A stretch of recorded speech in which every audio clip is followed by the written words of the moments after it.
Welcome to the Morning Cell. Hope y'all are having a wonderful weekend. Please stay warm. This information is pertaining to Michael McKee. Here is the latest update. WBNS is the source.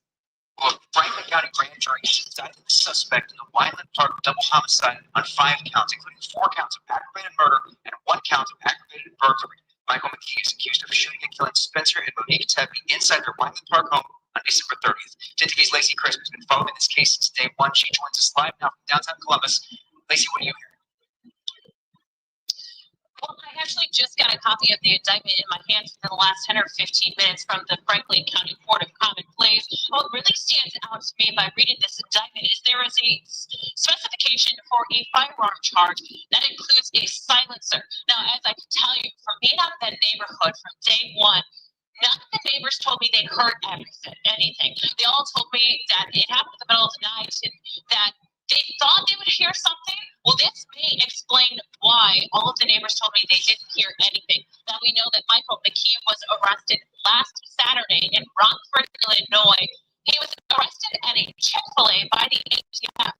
Why Rockford? Well, that's where he works. He lived in Chicago, and we do know there was a search warrant that happened at his condo in Chicago.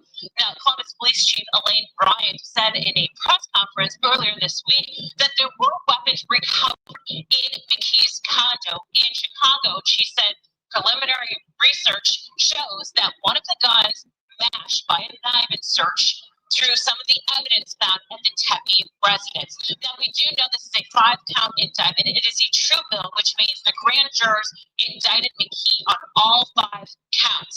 Now, we know right now McKee is still sitting in a Winnebago County, Illinois jail. We are anticipating that he will be extradited or brought here to Franklin County likely next week. Reporting live, Lacey Crisp, 10 TV News. Thank you so much. We have followed this story since the beginning. We'll continue to follow all the updates. Make sure you have the 10 TV News app downloaded to get those updates sent right to your phone. All right, everybody. Thank you so much. Hello, Penton. How are you? Happy Saturday. Okay, I'm going to bring some information from Us Weekly. The murder weapon allegedly used to kill Ohio dentist Spencer Tepe and wife Monique Tepe has reportedly been identified. According to prosecutors, Michael McKee, 39, allegedly used a gun with a muffler attached to it in the brutal slangs per a grand jury indictment obtained by People and published on Friday, January 16. Earlier this week, Columbus Police Chief Elaine Bryant additionally claimed multiple weapons have been found on McKee's property during a recent search. On Friday, the former vascular surgeon was officially indicted on 4 counts of aggravated murder and 1 count of aggravated robbery.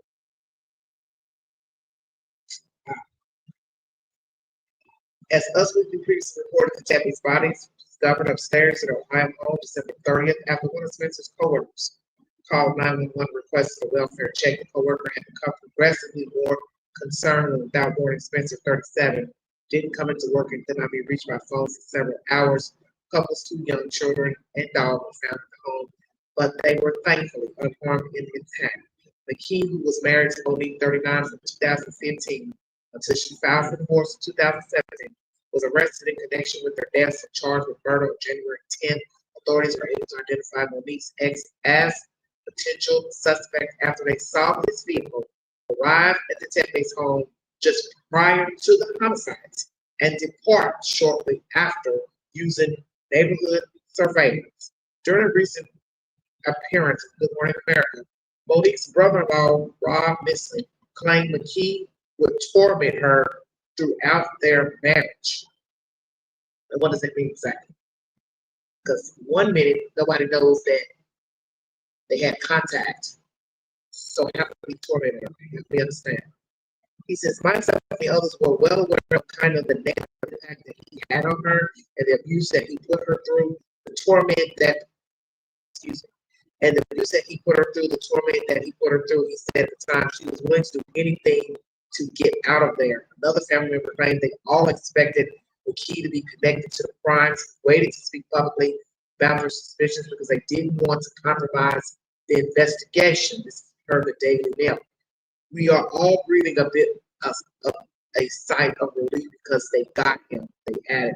However, one person who was left taken aback by McKee's alleged connection with the murder's favorite German-led coder, who told 87 Chicago he did not seem like somebody who would do something like this.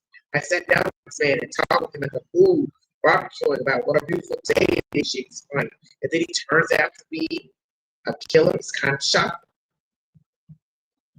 The celebration for the Tempest was held Sunday, January 11th. Spencer and Monique met online and quickly grew their relationship into a solid foundation of love and respect. On the side of goofiness, their obituary read, they were the life of the party, holding many family and friend gatherings. They were generous with kind hearts. Spencer and Monique will be deeply missed by their family, friends, and all who knew them. Us Weekly is the source for this information. Wow. So he used a silencer, basically, to unalive the Tempest.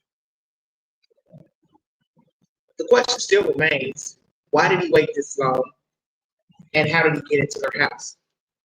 And this other issue about a court document that came from the summer and possibly in an error, maybe it just has something to do with the fact that a lawyer out of Nevada was looking for Mr. Tepper to serve him papers on the current lawsuits for malpractice. He is a lawyer.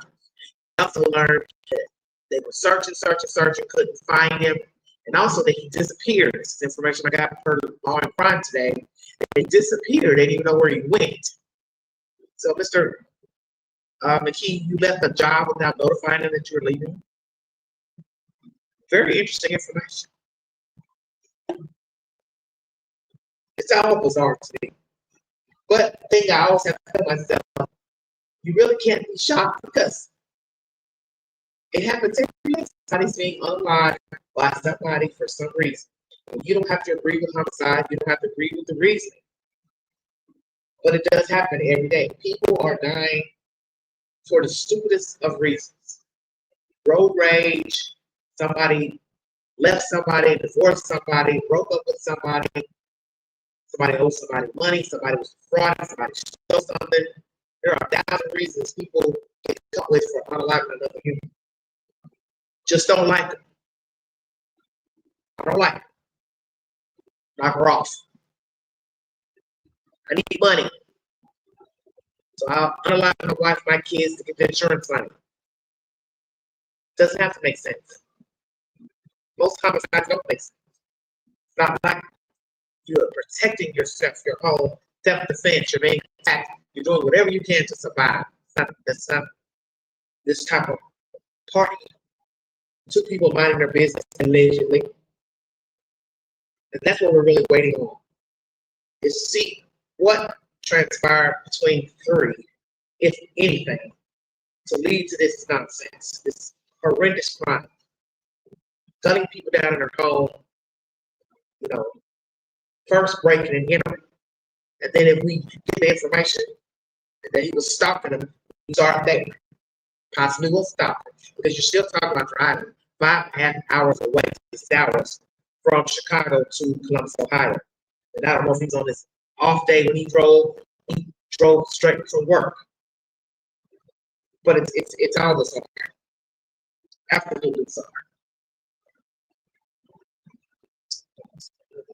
Fact checking on something. Hello, everybody in the viewing audience. Thank you for joining me. Welcome to the Vlog Excel. Just necessary. Hope everybody's staying warm.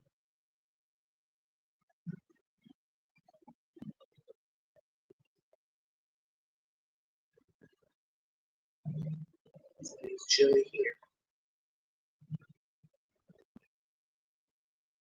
Look at the distance from his job to Chicago.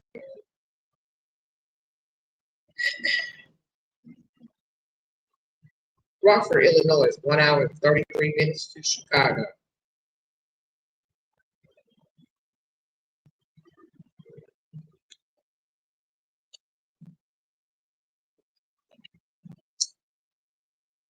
really considered an hour away, a suburb. Some might call it a suburb. I call it a whole other city. But anywho, 1 hour and 33 minutes from Chicago. And Chicago is already 5.5 hours to Columbus. So do the math. 5.5 plus an hour and a half. As Banfield said, a lot of driving. 7 hours. They have a timeline because of CCTV footage. And I'm assuming they perhaps, if they got the time when he unalived these people, now we're hearing use silencers, so nobody called the plane and said, I heard a gunshot. It's the timing of watching his car in the neighborhood, watching him leave out of the house, down the alley, getting into their car. Then it also means they know how he got in, and they're not telling us how he got in. So I'm going to ask for the up-team time. When are you all going to tell us how Mr. McKee entered his home? Because that is the question everyone is asking, besides what happened to lead this man to this woman's doorstep over 2 years later. Because they were separated for some time before they even got a divorce. And it's obvious it did not work, because for you to be filing paperwork 7 months or 8 months into a marriage, that's bad business. But it is what it is. It happens every day. But no one is expecting to hear on a live damn near 10 years later, 8.5 years later. Then I thought about something I read before going live, that their homicides were 1 month shy of their, I believe, wedding anniversary. So maybe that was the motive. Oh, you're not getting ready to see year 6.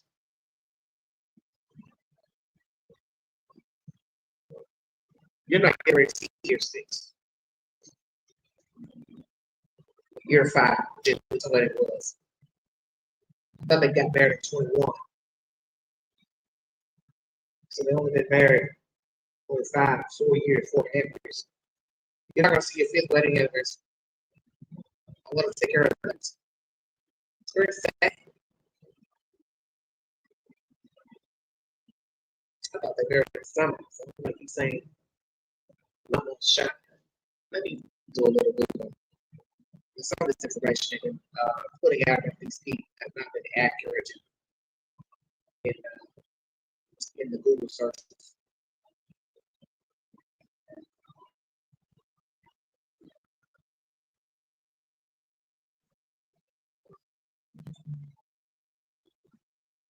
One second.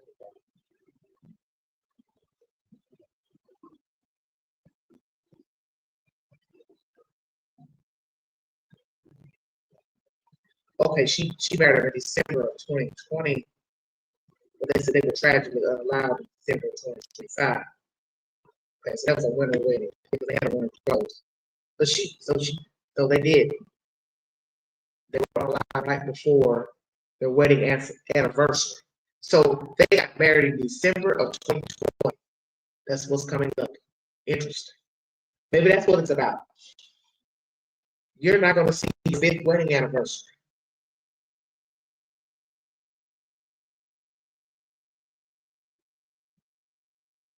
Very interesting. I don't know where I'm getting summer from. Something else I think is on my mind pertaining to the summer.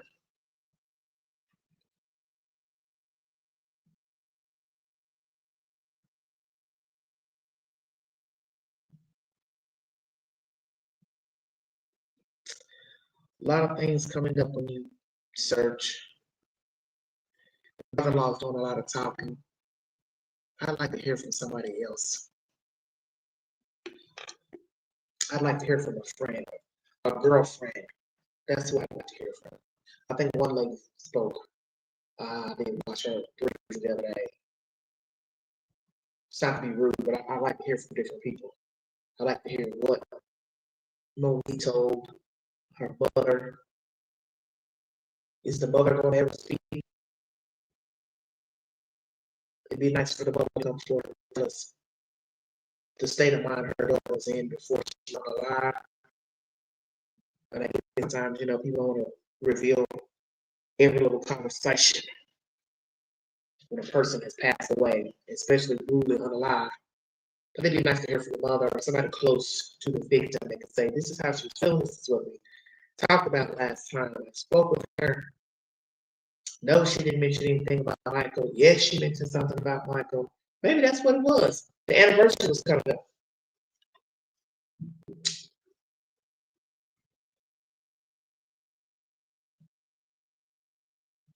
I'm going to type it in, see what it says. December 13th. Well, they had already had the anniversary then. Makes no sense. Monique and Spencer Teddy got married December 13th, 2020. They had a private ceremony. So they got unalive on the 30th.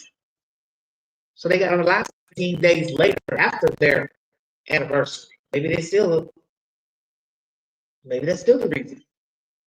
They're now married 5 years. They got kids. They got a nice townhouse. She seems happy. What a mess. This is scary because think about how many people in the world have dated someone, divorced someone, and this would give pause to think, Jesus, somebody still walking around holding a torch or vengeance because I'm not with them anymore. She did seem very giddy in her wedding ceremony, excited, throwing her arms up after the priest or the pastor said you're happily married. She seemed very excited.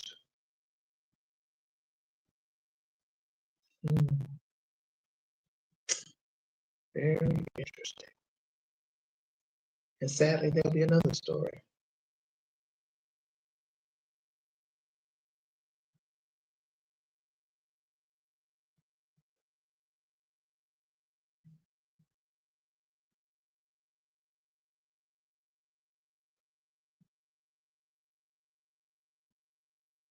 Spencer, what can I say? From day one, I knew you were something special. I had quite a journey to you, countless bad bumble dates, wrong relationships, and waterfalls of tears. But it was worth every cringing second because it led me to you, when they said while fighting back tears. Through all of this, I knew that God was guiding me to my person, and that when I met him, it would be the most magical thing ever. And boy, is that an understatement. Monique called Spencer her lobster.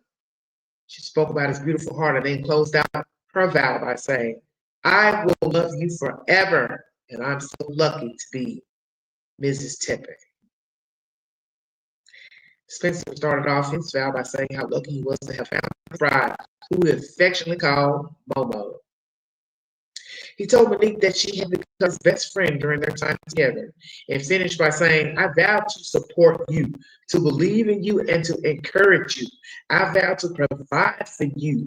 I vow to never stop loving you, and to always keep working on us. And lastly, I vow to do my best to always keep making you laugh, because your smile is my favorite thing.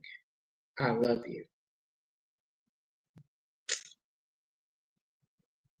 Wow, wow, wow, wow, wow.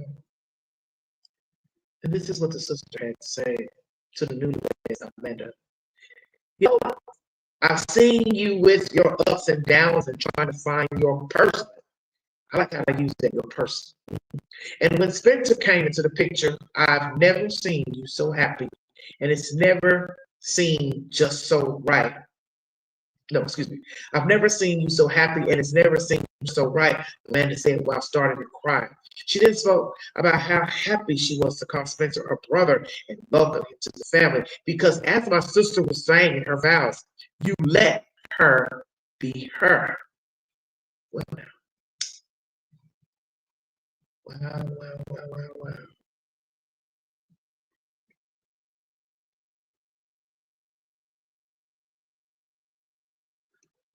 Ooh.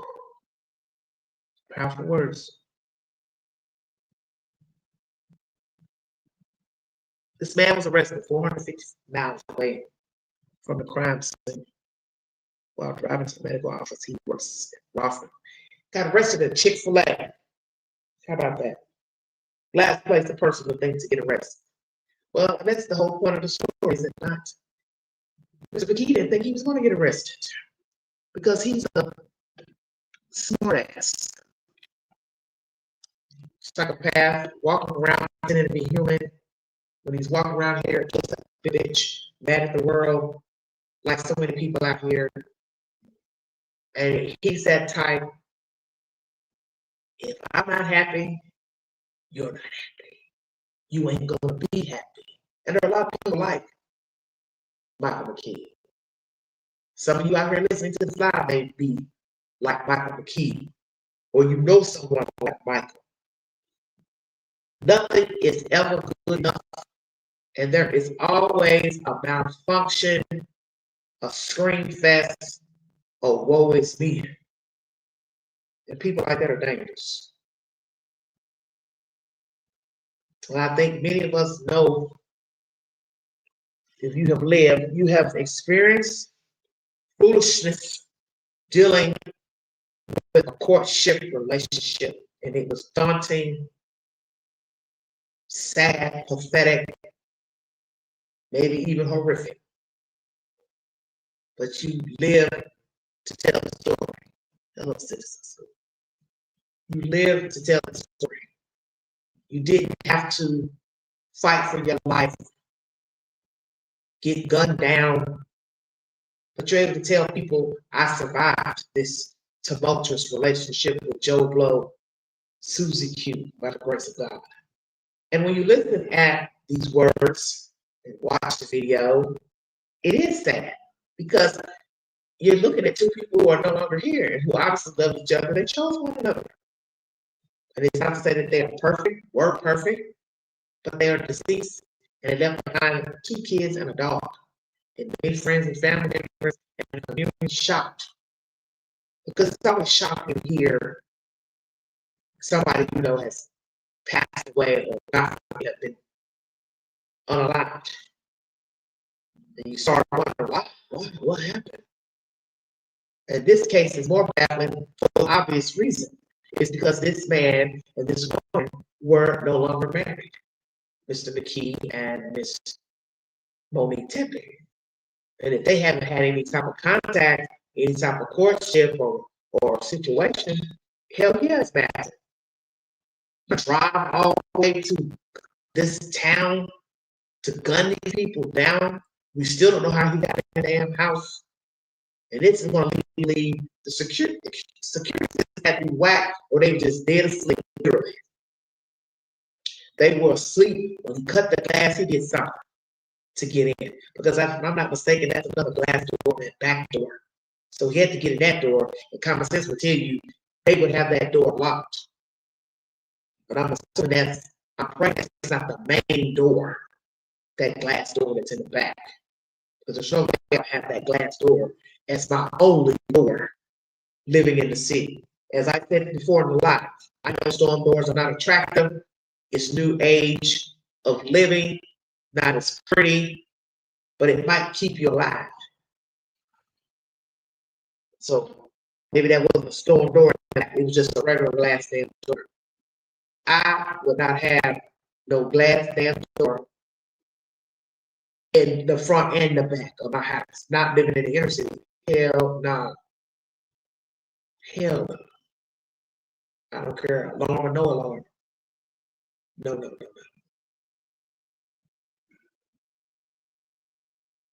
Did he crack the code? How the hell did the man get in? Everybody making videos about how they think he got in. This is the one guy, my spirit told me, go ahead and watch it. But then as he started talking, I got bored, which you might get bored very easily. I had to cut it off because it wasn't going nowhere. Just a hypothesis of him coming up with a code, or a snake in the grass get to him. And that would be even worse. There was a snake in the hen house, as one of the commenters said. And that's even more crazy. So this is what I've always said on this network. We live in a world of blind trust. I know late this morning, because I have sleeping issues where I cannot go to sleep. I'm up to almost daylight. I was taking a shower late this morning, and I was scared to take a shower because first thing I was saying was, although I live in a locked building, you have to have a key card to get in. I talked to the manager and the maintenance man the other day when they came in here, and they told me, no, I don't think about getting in the door, blah, blah, blah. But that's not where my mind was when I was taking the shower. Alone, wondering, could some psychopath, somebody that I've not gotten along with, decide to make their way into the building? And we already know a person can get in the building because people have paid themselves into the building. Because they come in with other people. So they walk down. And maybe somebody could come in and realize, well, maybe let me try to get in this girl's apartment. Then I just look, a text message somebody had sent me. I read it today, right before going live. The person said, I thought you were up. I called, and then they didn't say nothing else. And then the crazy part is, I started thinking to myself, well, I was up late. But what is that old saying? Nothing is coincidental. That's what the detectives always say. So I'm starting to think about all that. Getting ready to do a live about homicides. I'm thinking back to when I took a shower late this morning. I was kind of paranoid taking a shower, wanting somebody to get in his apartment while I'm in the shower. And then I get this message from a male that says, oh, I just called when I thought you were up. Why would you think I was up? Well, some of you may say, oh, well, it's probably nothing. Just thought you were up because he knows you stay up late. Could be, but the point is, after being paranoid, and then you read this message so many hours later, which I find strange. My phone just now came bringing in the message, which is even more baffling because the message reads 4:40 a.m. And as you can see, it is 7:02 Eastern Standard Time. So I read that message at 6 today. So it kind of rattled me just a little bit. Like, why am I just now getting this message? Very bizarre. Because I have a funny ring tone that lets me know I'm getting a voicemail. And the person can't get through the call because I have them blocked. And what I find interesting is that, because as they say, God puts things on the mind for a reason. What are the odds? I was thinking about that person entering my apartment, and then now I get the message so many hours later that they thought I was up, and I just happened to be up in the wee hours taking a shower late. I do this. I'm late taking a shower because I can. I'm grown. It's my house. But I'm just showing you how the works works. Because as the detectives say, there are no coincidences. There's no coincidence, Queen, that you were up late in the morning, taking a shower, paranoid, thinking about this case, listening to Banfield, listening to Drop It Serious, and then hours go by to the day before you go live, you get a ping out of nowhere where somebody is saying, I just called because I thought you were up.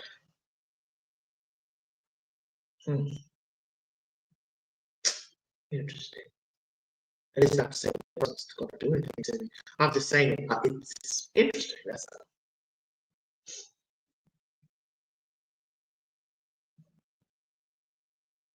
My spirit has never failed me.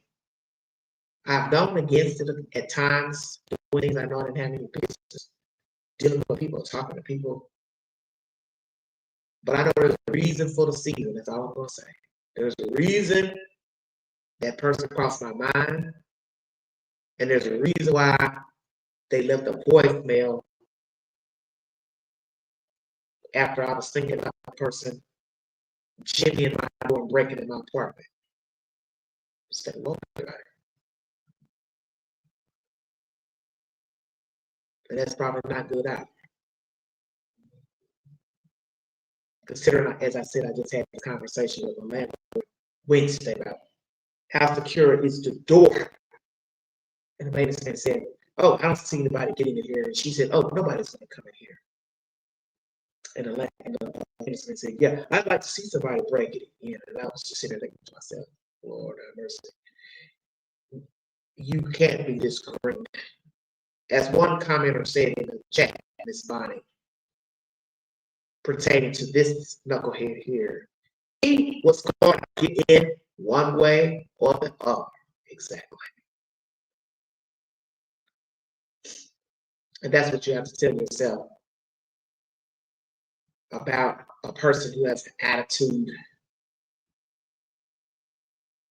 But I live in a small town, and a lot of that has been on my mind as of late. When you decide to cut somebody off, you're not dealing with them, you're not talking to them. You don't know what might set the person's response. You may think, well, they moved on, they're not calling, they're not talking, they're not trying to visit. I'm not calling in. They're gone about their business. But you don't know that. And this story gives you pause. That there are people still walking around harboring ill feelings. They're angry. What was affection, love, lust, whatever is now vengeance. And I pray I'm never in that situation like the Tepes.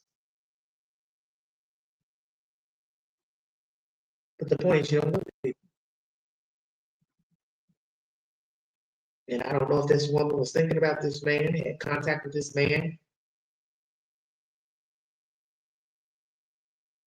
But he broke into her house, her husband's house, with her kids in tow. And that's some scary SHIT. That is scary as hell. To be in your home where you pay a mortgage, where you sleep, where your belongings are, where you feel comfortable, and you are snuck out in the night. More than likely, she was probably asleep. They were probably asleep because the fact that they didn't even, one's only on the bed, on the side of the bed, means probably he was the only one that got up. Maybe he heard her coming in. And he felt the presence. For a lot of us, motherfucker could have woken him up. Hey, get up. Wanted him to see his own death. You know, we have some cruel people now. As I said in the last slide, did Michael take anything from this home? Jewelry, wedding bands, credit cards, personal items from the victims. Did he take anything? Because most killers want a souvenir. And the fact that he traveled hours, I can see him taking a souvenir. He was stupid enough to be seen and go there knowing there's CCTV footage on the house across the street. Neighbors have cameras, doorbell cameras, cameras in their backyards. He was a fool. So I'm wondering if maybe he wanted to get caught. Because when you're surveying an area to do wrong, you're supposed to be looking at everything. Somebody might have a camera. Oh yeah, this person probably has a camera. Oh yeah, they got cameras. You can see the cameras on their house, or the house next door, or the house in the corner. So what the hell was he thinking? Maybe he didn't care. He obviously didn't care about himself. To go marching down there to Columbus, Ohio, and gun these people down. And that's what Bonnie said. It's a valid point. He was going to get in there one way or the other. He told himself, I'm getting in. But I must admit, if you have a little bit of help, yes, you can most definitely get in. Somebody give you the damn code to the house. I pray we don't find out that's how he got in. He punched the code on the damn door. And these people use their own birth dates or kids' birthdays. But everybody knows. Something like that, the door key punch pad, you hell no, you don't use no birthdays. You know. Uh-uh. Uh-uh. Don't do it. That's my commentary. I'm not gonna keep you all long. As I said, I'm trying to keep my live short. Michael McKee has been indicted by the grand jury. 4 counts of aggravated murder, 1 count of burglary, and a silencer was used on the said weapon. During the search of his home, several weapons were retrieved, including the murder weapon used in the Texas homicides, and I'm assuming the silencer was also found. This has got to be the dumbest person breathing. That's why I said perhaps maybe he wanted to be caught, because it didn't seem like he cared. And when you have given up, let's be truthful, when a person has given up, they don't care. I don't care if they see me breaking in his house, breaking his car, beating up this old lady. I don't care. So if he was just going to do all of this to get caught, he might as well get unalive during the daytime. I'm trying to figure out what's the difference. But I guess the difference is he's cocky and arrogant. He didn't think he was going to get caught, but the things he did makes me think maybe he wanted to get caught. Because common sense will tell you this urban life, people are going to have security cameras to preserve their home and try to protect their home. And the fact that you took a car that you were in possession of, whether he owned it or not, the point is it was tracked to you, Mr. Michael McKee. Your blueprint on that street the night of and afterwards got you caught. And then you still were stupid enough to keep the damn weapon in your home. And then we have to also ask, why do you have so many guns? For what?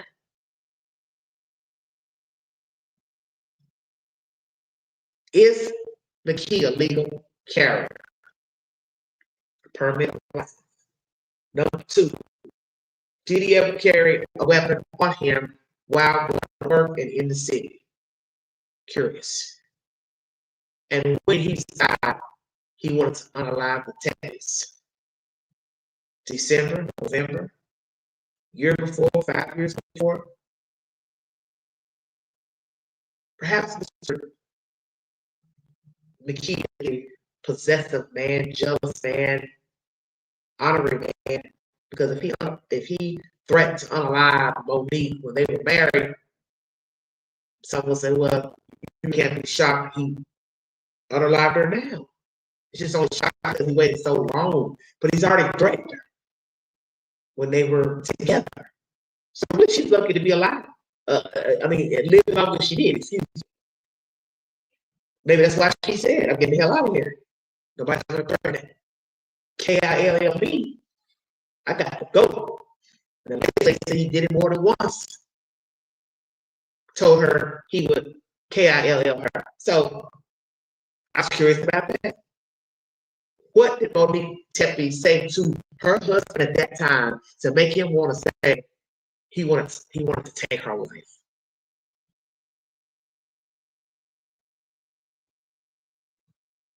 I'm not moved tonight. Hey, I don't like what you said. Why are you so mean? Why are you angry? Why are you ignoring me? This could be 1,000 reasons. But the one thing we know, he can hold a grudge. And he held this grudge for 10 years. So imagine what he was like as a boss, as a co-worker, as an employee. Instead, what everybody? Who has he dated? What do those women have to tell us about Mr. Michael McKee? And so far as I found another marriage, I don't know why everybody's putting out all these crazy stories about these dead folks.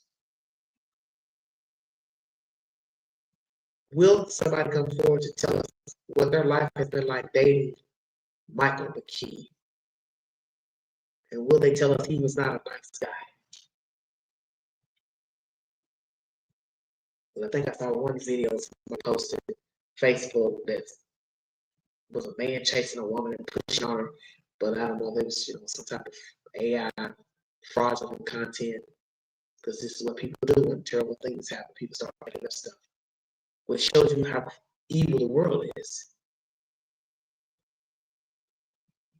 Because why would you make up fake content of a man attacking a woman outside their house and trying to make it seem like it's Mr. McKee? I don't know if it's him or not, because you can't believe everything you see. And the woman didn't look like her.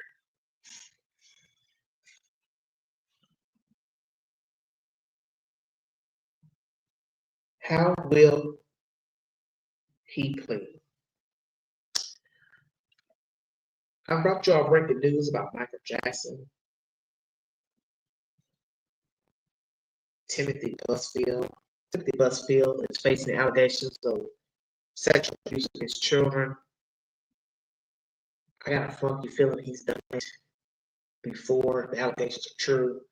Because I always tell people to listen to the statements and how people talk. And the one thing I do not like about his statement is, I'm going to fight these lies. I got to break your legal team. That sounds like a very scary person to me. And I think that's something I would say in response to being accused of SA. I think I would say that I did not commit these horrible allegations. I love children. I children myself. I would never hurt a child. I will,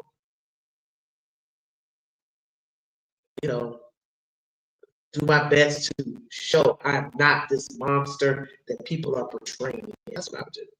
But he's got a few things in his past that don't look too good, paying one person off or not, just stuff that don't look good, don't sound good.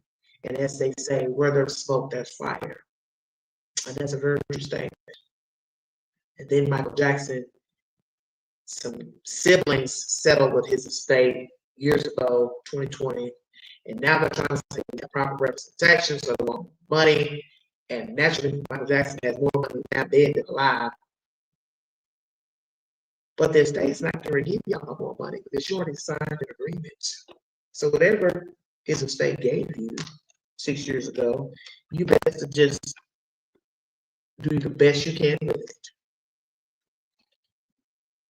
And the fact that they're claiming decades of abuse, that's strange as well. Because when you say decades, you're talking about like 20 years. So what do you tell me? You were being abused as a grown-up. Stay woke, everybody. Make it make sense. Make it make sense. How can you be abused for decades?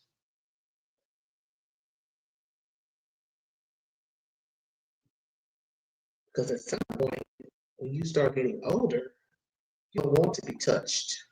You don't want to be touched as a child, but you understand you can speak out when you're older.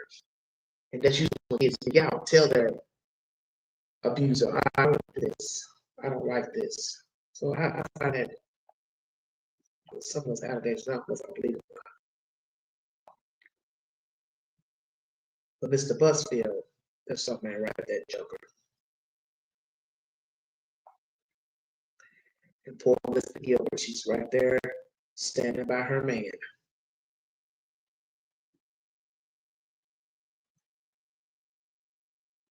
I asked you all, should Timothy Busfield get a bond?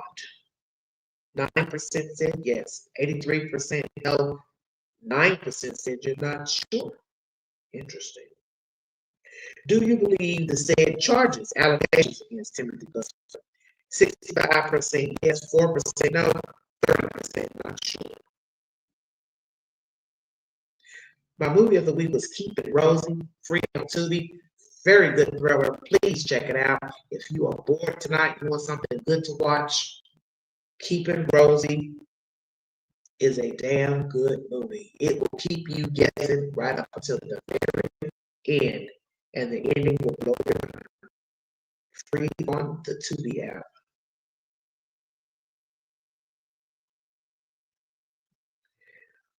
With the new evidence revealed, Michael McKee is extradited back to Ohio. How will he plead? Now, his lawyer said not guilty in court. But when he gets back and stands before a judge, will he say guilty or not guilty, considering the evidence that has been released to the public? 82% of you said he's going to say not guilty. 14% says guilty. Crime of passion, 0%. And not sure, 5%. How long did Michael McKee plan the Tepe murders? 16% of you said as soon as the wife asked for a divorce. 0% of you said a few years after the divorce. 58% of you said when Monique married Spencer. 26% of you said not sure. So I do find it interesting that the percentages come down. It's about 67% of you said you do believe that's when he decided he wanted her dead. Is when she married Spencer. Very interesting.